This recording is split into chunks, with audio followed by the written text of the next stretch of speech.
Surgical strike ಆದಾಗ ಸಾಕ್ಷಿ ಕೇಳಿದ ಯಾವ ಪಾರ್ಟಿ ಸರ್ಜಿಕಲ್ ಸ್ಟ್ರೈಕ್ ಆಗಿದ್ದಾಗ? ಅಂದ್ರೆ ಅವತ್ತು ಈ ದೇಶದ ಬಗ್ಗೆ ಕಳಕಳಿ ಇರಲಿಲ್ಲ ಅಂತ, ಕಳಕಳಿ ಇರಲಿಲ್ಲ. ಅದು ಸಭೆ ಚರ್ಚೆ ಮಾಡಿ. ಈಗ RSS ಬಗ್ಗೆ ಮಾತಾಡ್ತಾರೆ. ಹುಬ್ಬಳ್ಳಿಯಲ್ಲಿ ರಾಷ್ಟ್ರಧ್ವಜ ಹಾರಿಸಿದ ಯಾವ ಪಾರ್ಟಿ? ಹುಬ್ಬಳ್ಳಿಯಲ್ಲಿ ರಾಷ್ಟ್ರಧ್ವಜವನ್ನು ಹಾರಿಸಿದ ಯಾವ ಪಾರ್ಟಿ? ಇವತ್ತು ಇದೇ ಮಾನಸಿಕತೆ ಇರುವಂತವ್ರ ಕಾರಣಕ್ಕೆ ಇವತ್ತು ಇವರಿಗೆ ಸತ್ಯ ಹೇಳಿ ಪ್ರಾಬ್ಲಮ್ ಆಗುತ್ತೆ ಇವರಿಗೆ. ಯಾಕೆ ಹುಬ್ಬಳ್ಳಿಯಲ್ಲಿ ರಾಷ್ಟ್ರಧ್ವಜ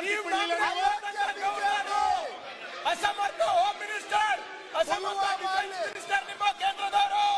ಪುಲ್ವಾಮಾದಲ್ಲಿ ಸಾಕ್ಷಿ ಮಲ್ಲಿಕ್ ಅವರ ಇನ್ವೆಸ್ಟಿಗೇಷನ್ ಮಾಡಕ್ಕೆ ಯೋಗ್ಯತೆ ಇಲ್ಲ. ನಿಮ್ ಗವರ್ನರ್ ಕೇಳ್ತಾ ಇರೋದು ಈಗ ರಾಜಕೀಯಕ್ಕೆ ಬಳಸ್ತಾರೆ.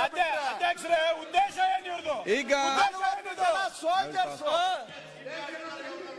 ಈಗ ನಾನು ಹೇಳ್ತೀನಿ. ಈಗ ಒಂದ್ ಸೆಕೆಂಡ್ ಅಧ್ಯಕ್ಷರೇ, ಈಗ ಅಲ್ಲ ನೀವು ಒಂದ್ ಸೆಕೆಂಡ್ ಅಧ್ಯಕ್ಷರೇ, ನಾನು ತಮ್ಮಲ್ಲಿ ಮನವಿ ಮಾಡೋದು, ತಾವು ಅವರಿಗೆ ಯಾವ ವಿಷಯಕ್ಕೆ ಅವಕಾಶ ಕೊಟ್ಟಿದ್ದೀರಿ ಅದ್ರ ಬಗ್ಗೆ ಮಾತಾಡ್ಲಿ.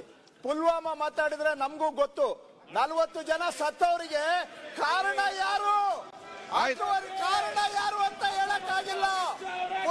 ಆಯ್ತು, ನಿಮ್ಮ ಅಯೋಗ್ಯ ಸರ್ಕಾರ, ನಿಮಗೆ ಯಾರು ಕಾರಣ ಮಾಡಿದ್ದು ಅಂತ ಯೋಗ್ಯತೆ ಇಲ್ಲ ನಿಮಗೆ. ನೀವ್ ಹೀಗೆ ಮುಂದುವರಿಸಬೇಕಾ? ಅದಕ್ಕೆ ಇದನ್ನು ಪರಿಹಾರ ಆಗ್ಬೇಕು. ಅಯೋಗ್ಯರು ಇವರು. ಆಯ್ತು, ಅಯೋಗ್ಯ ಸರ್ಕಾರ. ಸರಿಗ ಈಗ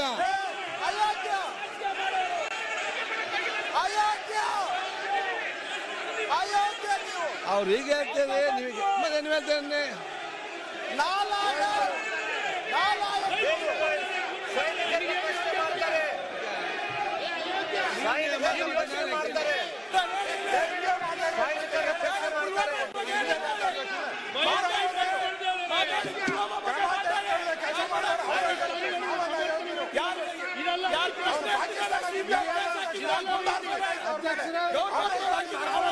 ಈಗ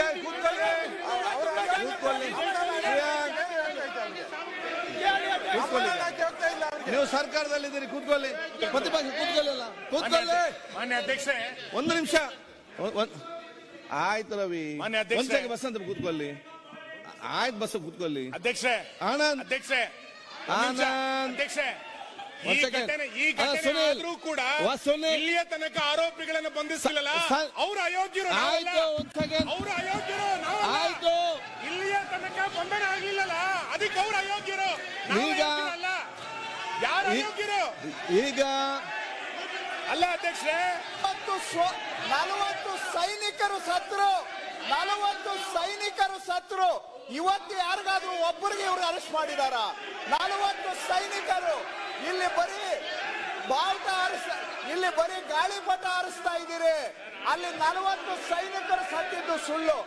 ಅದರಲ್ಲಿ ಒಂದು ಇನ್ವೆಸ್ಟಿಗೇಷನ್ ಮಾಡಕ್ಕಾಗಿಲ್ಲ.